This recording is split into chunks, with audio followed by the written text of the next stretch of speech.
of Affect Autism's podcasts are produced and edited by Daria Brown. Please note that the views expressed during all episodes are solely those of the individuals involved, do not constitute educational or medical advice, and do not necessarily reflect the views of Affect Autism, Daria Brown, nor ICDL and associated parties. Listeners should consult with professionals familiar with their individual circumstances for specific support. You're listening to the We Chose Play podcast from Affect Autism, where affect is the #1 tool we use in supporting development through playful interactions. Here at Affect Autism today, we have a special treat. We have Dr. Gil Tippy from the Rebecca School in Manhattan, among many other hats that you wear, Dr. Tippy, with us to talk about moving up and down the developmental ladder when we are talking about DIR floor time. So thank you for joining us today, Dr. Tippy. So thank you very much. I'm really happy to be here. Well, we are very happy to have you, and thank you also for helping out on the last blog that we did about setting appropriate levels developmentally for our kids, not only with discipline, but even in play, understanding where they are developmentally. And I guess this sort of flows from that blog when we're talking about doing DIR floor time and playing with our children and interacting with our children anywhere, not only in play. We're always thinking about where they are developmentally, and that doesn't necessarily remain static. So that's the piece that's one of the most important pieces of this DIR floor time intervention. That the person who is supposedly offering support to the person on the spectrum has to have in their head the functional, emotional, developmental capacities and where that child or that adult is at that given time on those developmental capacities. And so that's the piece that makes this, on the outside of it, this looks like just play without any goals, because it is directed by where the kid or the adult is and what their interests and their desires are. So it can look very much like it's just play on the outside. The secret is, of course, that the person doing the intervention is holding this developmental model in their mind and thinking, okay, where am I encountering this person at this given time? And that really guides the intervention. So what could just look like, oh, that looks like a lot of fun, but it doesn't look particularly like it has any goal, is actually a very sophisticated intervention. And it's all because the person is working on this model, working off the model that they're holding in their mind. Okay, and I thought we could give an example, and maybe you can sort of guide us through some important points. So let's use my son as an example, because I give some examples of how DIR floor time is done with him from time to time on the blog. He is operating between FEDC 1 and 4 with islands of 5 and 6. So if we're working with him and we're playing, and he can get to a state of being self-regulated where he's engaging with us and able to interact with us, and we have that back and forth, and we're working on FEDC 4, which is the problem solving, social problem solving. We might build a tower, and he's very excited to build a house, let's say, out of big pillow blocks. And then he might swing and knock the house down. So we might figure out different ways that we could build the house and figure out different ways he can knock it down. So we can use the different techniques we talk about, such as playing dumb and playfully obstructing him, like, it's not working. What do we do? And at some point he gets frustrated and dysregulated and runs away or starts kicking everything over. At that point, we had him in a place where we were working with him at a level 3 and 4, but at that moment he drops back down to level 1. And as a person intervening with him using DIR floor time, we have to think, how can I get this child to self-regulate and share attention with me again? Yeah, well, I don't think the child has to self-regulate. I mean, eventually what's going to happen is if you do enough co-regulating with a kid, they begin to understand that they have inner resources, right? But if I'm flipping out and I'm driving down the street and my partner is in the seat next to me and I get cut off in traffic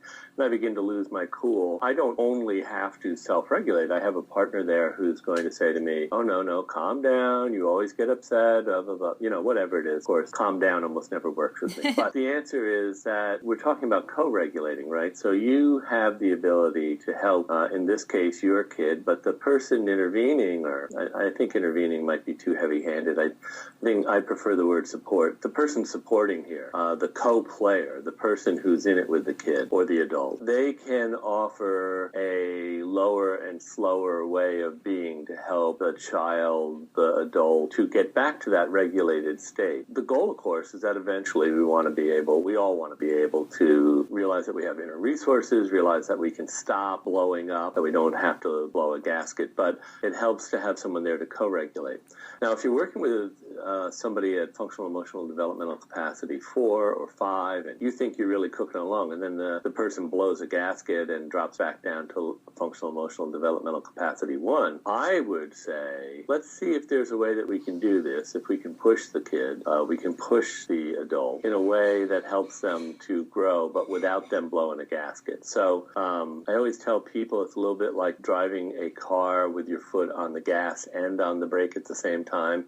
It's a very subtle thing, and you have to be in a relationship with somebody in order to do this intervention. So the relationship is, of course, partially because you want the person to trust you and be with you, but it's also important that you be able to read the person and be able to say, okay, if I push you in this particular way, I know what you look like before you come to pieces, and I can back off just enough so that you have experienced this little bit of frustration that we all need to experience, and then you can step back a little bit, gather yourself, and then be ready to move back up again. I think that's the subtlety of this intervention and why a great practitioner is like gold, someone who really knows the person and somebody who really understands the model and someone who really can walk that line where there's just enough tension and not too much tension. And that's the space in which we grow, that tension area. Everybody needs to be pushed a little bit, neurotypical and not neurotypical alike. So I think I have an example of that type of tension that you're talking about and reading the child, because we've talked about this before, how important attunement is. Really being in tune with that person. You have a relationship with them. You almost sense what they're feeling and what they're going through, and you can read what's about to happen. Let's say my son is very frustrated because he's trying to build this house, but he's trying to put a square block on a triangle point, so it's not staying, for instance. And he's getting frustrated, stuff like that. The co-regulating piece, of course, would be, oh, no, it's not working. Oh, what should we do? Oh, no. Well, actually, I'm not entirely sure that's co-regulating. I think what that is, that's continuing to challenge him. Now, he's already dropped developmentally. What I would say in that case is like, that's I have entire empathy for you. Mm-hmm. I understand that this is horrible, and let's get back together and get connected. To say, what should we do next, is actually calling on a higher developmental level. And at that point, you're going to get hit with a block. Okay. So somewhere in between those two things, like, and giving him that look like, I get it. I see. This is frustrating. Mama, do it. Mama, do it. Mama, do it. Oh, I'm trying. Oh, no, I can't. He gets it gets to a point where he starts to giggle while he's frustrated. So he sees that I'm not going to do it for him. And so he's frustrated, but then he gets this giggle because he knows he can do it, but he's a little bit anxious to try. Yeah. And I see this with him often, where he gets to that point where, I'm really calling on him. Come on, you can do it, without saying that. Oh, no. I can't reach. And getting him to reach, and he gets frustrated, but he's giggling. So you're the expert with your kid, and all parents are. I mean, they really are the experts in their kid. And I think that's one of the things that Floor Time is really good at, is helping parents to understand, you're the key. And so you know your kid better than everybody, and you realize that you can push him a little bit in those moments when he's frustrated. And because he finds you charming, amusing, perfect, delightful, as children do find their mommies, he's willing to go there with you. That sounds great to me. It sounds perfect. And that being able to tolerate a certain amount of frustration on his part is fantastic, because that's the zone in which he's going to go. What I think people mistakenly do is that they will go to actually fixing the block situation so he's no longer frustrated, because they just can't tolerate seeing their child frustrated. It's the same basic impulse that I think we all have. I think the society has sort of made it where we want to protect our children all the time from everything, any kind of frustration, any kind of boredom, any kind of pain, but that's really not actually good for them in the long run. We want to keep them basically safe. We want to keep them healthy and fed and loved and all of those good things. But we also want them to know that when you encounter a problem, if you take some time and you marshal your resources, you probably can solve that. I think that's a really good point, because I was going to bring that up next, which is it's one thing helping the child tolerate the frustration, but I find the biggest challenge is the parents tolerating the frustration, because you do see parents rushing to solve things and, oh, here you go. Oh, you want this, you want this, you want this, before the child even has time to react. So I'm glad you brought that up, because it is something that I see very frequently with parents. I might see one extreme or the other, the parents that are rushing to solve the problem for their child, or on the other extreme, the parent who has that perspective in mind, like, no, he has to learn or she has to learn, so I'm not doing anything, and they sort of take back that loving, warm, compassionate component to the relationship piece, and the child feels more frustrated because they're sort of left on their own. Yes, here's the big secret about DIR floor time, right? The floor time isn't just for folks who have neurodevelopmental challenges of relating and communicating. This is the way all human beings are supposed to be taught. This is the way that people are supposed to think. This is the way that people are supposed to learn. So actually giving neurotypical children a place to think and a place to be slightly bored and a place where they have to generate their own solutions to problems is the right curriculum. And so that's the big secret about DIR floor time. It really is just good educational practice. It really is just good child development. It's not some kind of voodoo. It isn't some kind of thing that was just made up last week to try to work with folks with complex and confusing challenges. It is actually the right way to learn. Yes, absolutely. And I think that's been a large part of what's been in the media lately with the book Neurotribes from Steve Silberman and different kinds of media that's come up is about, the title of your book, Respecting Autism. Realizing that, just because our child has a developmental disorder, there's still a person whose feelings and desires should be respected like everyone else's. Just trying to meet them where they're at and sort of help them along, as opposed to trying to shape them or mold them or do everything for them because you think they can't do it. Yeah, yes, I agree with all of those positions. I do. But I think that floor time is about education. And we don't say to people who enter the world, oh, you can opt out of education. We say, well, this is what the society expects. Let us teach you. Let us help support you in your thinking. Let us help support you in your problem solving. We want you to become the person you most want to be and who you most choose to be freely. Freedom really isn't the freedom just to do whatever you want. Freedom is the ability to choose the path that you want to take. So I agree with a lot of what's said in the rights movement for autistic individuals, and I agree with a lot of those positions. But I also think we're an educational system, and we do support people to allow them to have more flexibility and freedom to choose the path they want to choose. So getting back to the moving up and down the developmental ladder while we wrap up here, I think it can be very intimidating for people that are new to floor time, hearing about functional emotional developmental capacities. It sounds like a big mouthful of mumble jumble until you get familiar with it. Is there anything you tell parents and professionals to sort of help them keep in their mind the developmental ladder, from shared attention through engagement, back and forth communication, social problem solving, getting into more emotional creating ideas? How do they keep all of those different levels in their mind? Or do you think it is just a matter of experience which it was for me. I knew about floor time, a lot about floor time, for about 2 years before I really, really understood what the functional, emotional, and developmental capacities were, and I'm not really sure why that is. Well, the easiest thing to tell people to do, the easiest to explain, is maybe the hardest to do, but I will go ahead and explain it to you.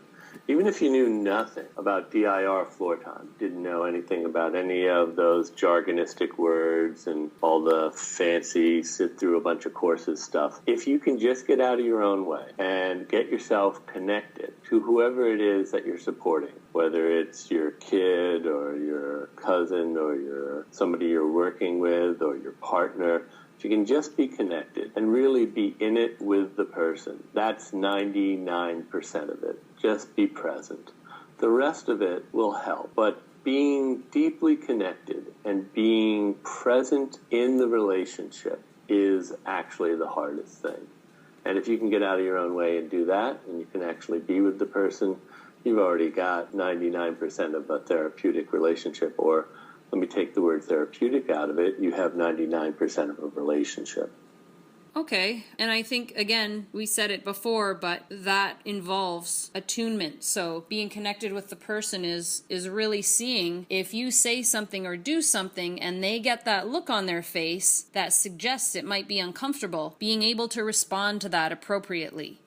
And, I actually think it's maybe even less technical than that. If very often, mommies come in, I see them for the first time, and they just are having trouble getting out of their adult role with me. And I say, can you remember what it was like when you really just loved to play? When you really just loved being with somebody else and making up games and, lying on the floor and holding on to a doll and doing those things. If you can remember that stuff, do that now. Channel that piece of you, because it's still there. You've covered it up with all this adult stuff, but it's still there. And the joy in being connected to someone else and just playing and being with them and enjoying their thoughts and their feelings, that's something that we've given up a little bit to become adults. And I think you serve yourself well when you can just channel that piece of you, bring it back up to the surface.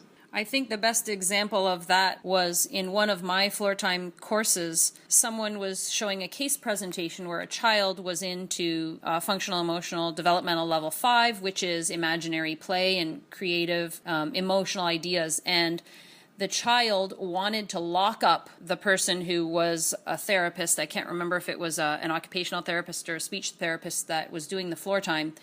The child wanted to put her in jail and lock her up and say that she was a bad guy. And at the moment, it was disturbing to me that the therapist was going along with that. And later in the discussion in class, the teacher, who was fabulous, Maud LaRue, who's a wonderful occupational therapist and DIRFloortime trainer, said, you have to let play be play and let the imagination go. And if that's where this child needed to do exploring through this emotional theme of jail and locking up and having the power, then you have to go there in that moment. And so I would have to put away any adult preconceptions that I have to say, no, don't lock people up. That's not nice. Don't do that if you're thinking your child's going to do that with another friend or something like that. Well, I'd rather have a kid locking up a kid symbolically in play than throwing something at a kid or acting out physically. So many of our kids, and I don't mean kids on the autism spectrum or with neurodevelopmental challenges. I mean, so many kids in our society don't see any way out except for physical acting out. And, across the society, we don't see this symbolic piece. So if a kid wants to symbolically lock me up and wants to play things out, that sounds fabulous to me. Also, I think fairly radically, I actually don't care when kids move up the developmental ladder and swear at a teacher. And sometimes the teachers are deeply offended. They come from places where it wasn't right to swear. But I always say to them, do you remember that 6 months ago this kid was trying to bite you? And now this kid is using language to tell you the same thing he was trying to tell you before. That kid's moved up. And let's not take that personally for right now. Now, when the kid moves up high enough, when the kid moves into the realm where he is going to move into the larger society in a more fluid way and make choices, then you can say, hey, look, in the society in which you wish to move now, you can't say that stuff. Oh, why not? Because that's not acceptable by those rules. But you can't teach a kid about these abstract rules until they're abstract. So I'd rather have symbolic aggression every time. I would rather have a kid point his finger at me and make it into a gun and pretend to shoot me than to pick up something and hit me with it, or to bite me, or get older and think, oh, I actually do have to get a gun in order to be heard. So, that's what moving into the realm of symbolic thought and symbolic aggression does for kids. It helps them not to have to live in the world of actually have to act everything out. And I think you talked a lot about that in the blog we did last time. We covered that, about how it is so important to know developmentally what your child can understand and comprehend. And also, I like a lot of the videos that Dr. Greenspan had done with children who were more at higher levels 5 and 6, where he would discuss things like swearing with them. Oh, did that feel good to swear? Oh, well, what do you think you did that for? And he'd sort of challenge them to articulate what was behind a behavior that they did, and sort of discuss it all without discussing whether it was right or wrong, just to get the child to think about it and understand. So moving away from impulsive actions such as hitting, such as kicking, like you mentioned, but even swearing, and when they get up to that developmental level, talking about it and understanding that maybe there's a purpose and maybe there's an alternative way they can deal with that at some point. But the child figures that out, as opposed to us imposing rules.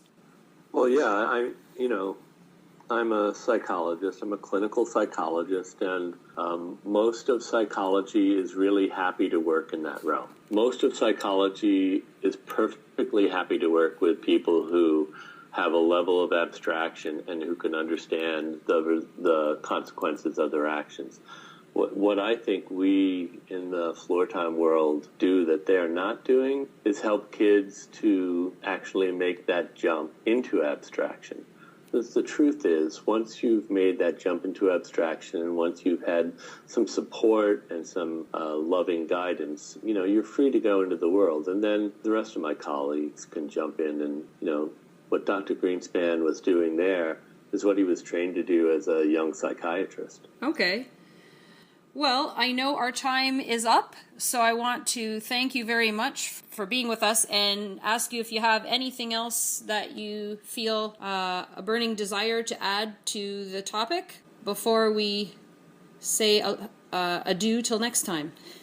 Well, you have to be careful when you ask me any open-ended question, because, as you know, knowing me well, I would talk for another 100 hours. This is really basically what I think about all day long. So when someone asks me if I have something I want to say, I can fill the space. But I will spare you that.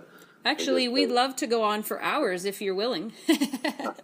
Well, maybe another time. But I really appreciate the opportunity to answer a couple questions here, and it's always a joy to talk to you. So thank you so much.